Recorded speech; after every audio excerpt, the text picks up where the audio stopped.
अभी देखिए ना, डोनाल्ड ट्रंप जो है वो नोबेल पीस के लिए बातें हो रही हैं, पाकिस्तान बात कर रहा है, इसराइल ने बात कर दी है, फला बात कर रहा है, भारत की जंग मैंने बंद करवा दी है। गजा में उसने क्या किया है? चाहती हूँ कि मजहर बरलास साहब आप मुझे ये बताएं कि इंसानी बुनियादों पर तो ये नहीं किया जाना चाहिए। 10 लाख बच्चे मौजूद हैं, हम हर रोज इस पर बात करते हैं, लेकिन क्या ये सिलसिला रुकेगा? मुनीज़ा, यहाँ दो जो बातें हैं ना वो बड़ी अहम है। एक तो मगरब के जो इंसानी हकूक हैं वो शायद जवाब दे गए हैं, उनकी इंसानी हकूक की तंजीमें वो शायद सो रही हैं या मर गई हैं।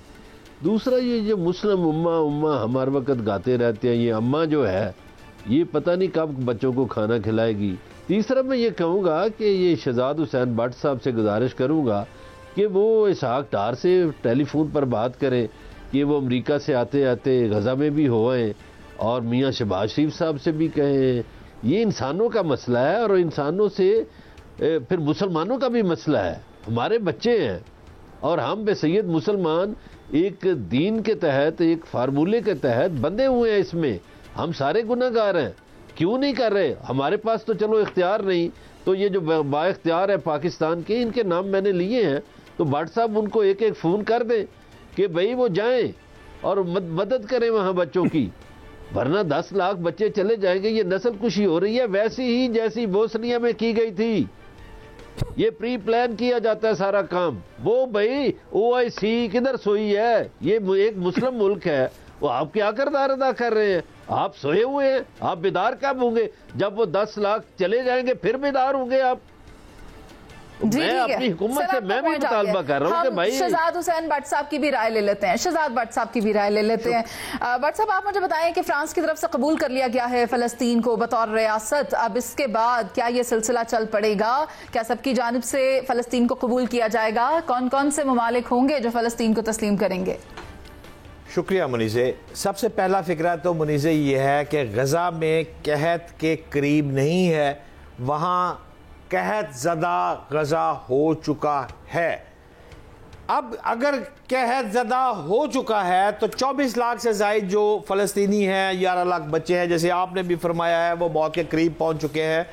तो इस वक्त आप देखिए, फ्रांस की आपने बात की है, दीगर मेरा ख्याल है 11वां मुल्क होगा फ्रांस जो इस साइड पर आया है।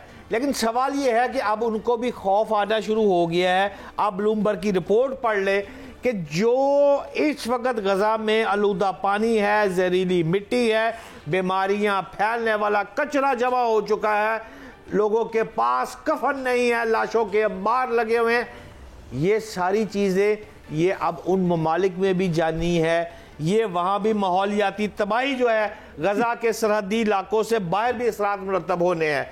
और दूसरी आखिरी बात मैं आपको कह दूँ कि जो मुल्क है वो इससे पहले भी जो मेरे हुक्मरान थे उन्होंने भी, मैं उनको भी कहता हूँ वो अच्छे थे, इसराइल पर स्टैंड लिया है।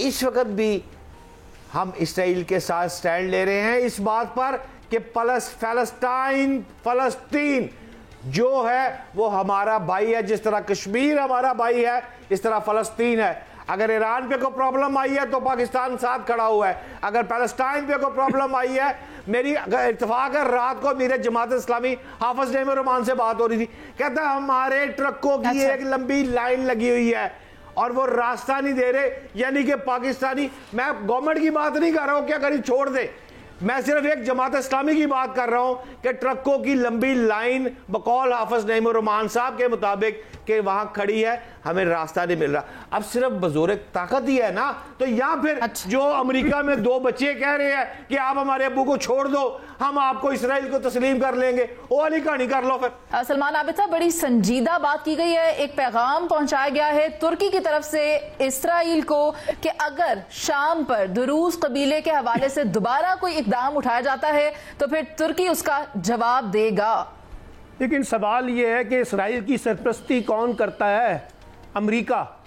जब तक आप अमेरिका का जो 2 अमली तजाद पर मबनी रवैया है उसको दुरुस्त नहीं करेंगे तो ये जो सारा मुस्लिम दुनिया के अंदर बुरहान नज़र आ रहा है ये ख़त्म होने वाला नहीं है। अब आप अभी देखिए ना, डोनाल्ड ट्रंप जो है वो नोबेल पीस के लिए बातें हो रही हैं, पाकिस्तान बात कर रहा है, इसराइल ने बात कर दी है, फला बात कर रहा है, भारत की जंग मैंने बंद करवा दी है। गजा में उसने क्या किया है? गजा में उसने क्या ऐसा किरदार अदा किया जिस पे हमें फख्र होना चाहिए? और गजा में जो कुछ इस वक्त हो रहा है, क्या उसमें अमेरिका का किरदार नहीं है? क्या ये खुलकर क्यों नहीं कहते? मेरा सवाल आपसे कुछ और था। मैं आपसे पूछ रही थी कि तुर्की की जानिब से वार्न किया जा रहा है इसराइल को, इस भाई तुर्की का वार्न करने की क्या हैसियत है?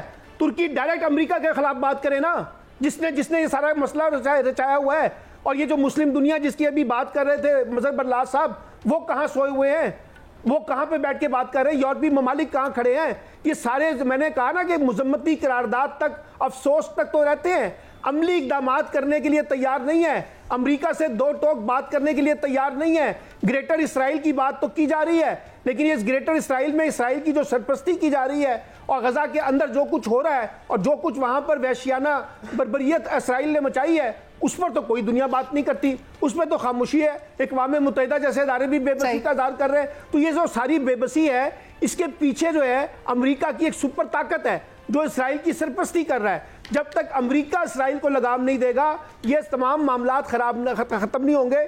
इसराइल से मुतालबा करने की बजाय आपको बराह रास्त अमेरिका से मुतालबा करना चाहिए कि अमेरिका इसराइल की सरपरस्ती बंद करे।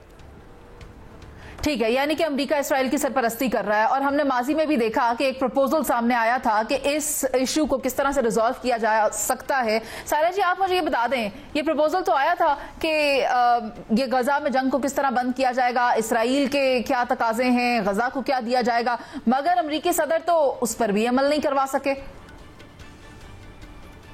तो वो सरपरस्ती कर रहे हैं तो अमल कैसे करवाएंगे?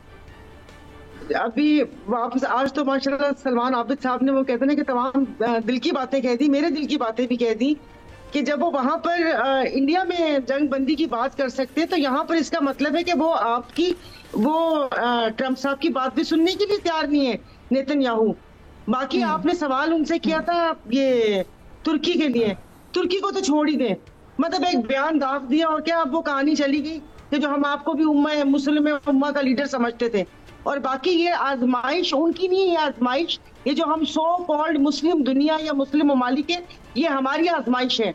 अभी उन्होंने कहा कि वहाँ ट्रक खड़े जाने नहीं दे रहे। जो भी इस मसले को हल करने की कोशिश करता है, आपके सामने जुल्फिकार अली भुट्टो साहब की मिसाल है। तमाम मुस्लिम उम्मा को जब इकट्ठा किया उनकी तरफ से, तो ये बात नहीं भाई, वेस्टर्न कंट्रीज को ये बात हजम नहीं हुई। तो फिर जो उनके खिलाफ प्रोपोगेंडा किया गया, जो साजिश की गई, फिर किस तरह उनकी आवाज को बंद किया गया, ये हम सब के सामने है। और अभी जो मुस्लिम उम्मा की इस मौके पर, इस मुद्दे पर, इस मसले पर खामोशी है, वो लम्हा फिक्रिया है और अफसोस का मकाम है। हम सब मिलकर इस पर दुआ ही कर सकते हैं कि इन सबको होश आए ताकि ये मिलकर इस मसले को किसी तरह हल करने की कोशिश कर सकें। प्रोग्राम का वक्त खत्म हो गया, मुझे इजाजत दीजिए, अल्लाह ने के बाद।